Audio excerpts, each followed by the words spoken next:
Secara bahasa, era disrupsi digitalisasi berasal dari 3 kata, yaitu era, disrupsi, dan digital.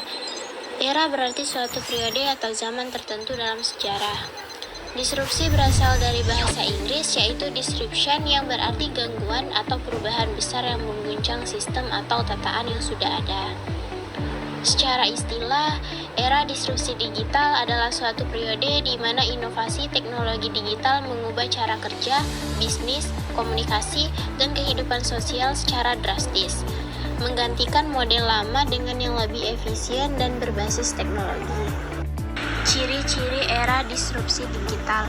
Yang pertama, perubahan cepat, teknologi berkembang pesat, mengubah kebiasaan dan pola pikir masyarakat. Yang kedua, transformasi bisnis industri tradisional tergantikan oleh model bisnis berbasis digital, seperti e-commerce dan vintage. Yang ketiga, otomatisasi dan AI. Banyak pekerjaan dan layanan berbasis ke sistem otomatis, berbasis kecerdasan buatan. Yang keempat, aksesibilitas tinggi, informasi dan layanan menjadi lebih mudah diakses melalui internet dan aplikasi. Yang kelima, persaingan global dunia semakin terhubung, menuntut individu dan bisnis untuk terus berinovasi agar tetap relevan. Secara bahasa, post berarti setelah atau melewati, truth berarti kebenaran. Secara bahasa, post-truth dapat diartikan sebagai suatu keadaan setelah kebenaran atau di mana kebenaran tidak lagi menjadi faktor utama dalam membentuk opini publik.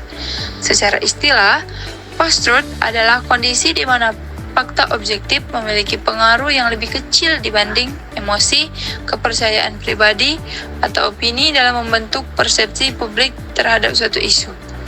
Dalam era post-truth, kebenaran seringkali dikabarkan oleh manipulasi informasi, berita palsu, atau fake news, dan propaganda yang lebih menonjolkan emosi daripada bukti nyata.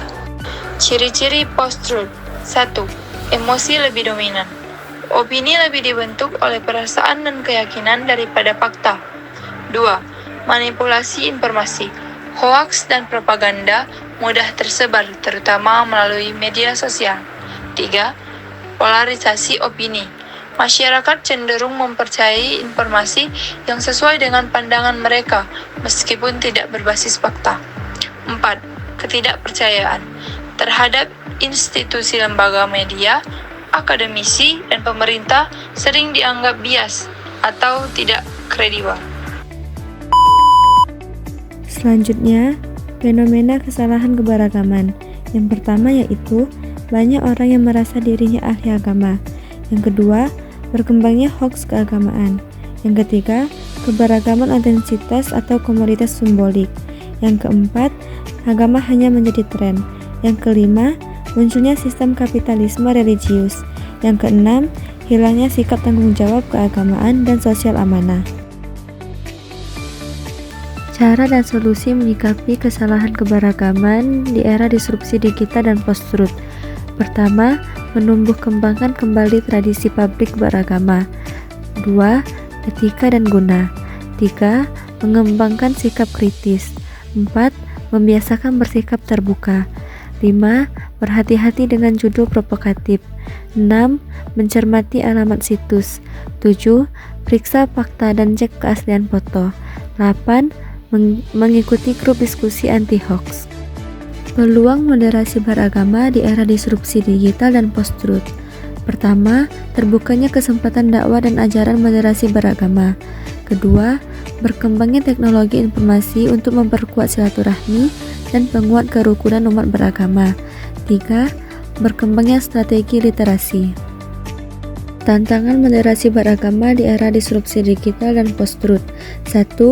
Adanya persaingan situs online Islam provokatif. 2. Suburnya konflik dan politik identitas. 3. Permasalahan perma. 4. Sulitnya menyamakan persepsi. 5. Rasa ketidakpercayaan terhadap yang berbeda. 6. Konteks viral. 7. Framing akan fakta.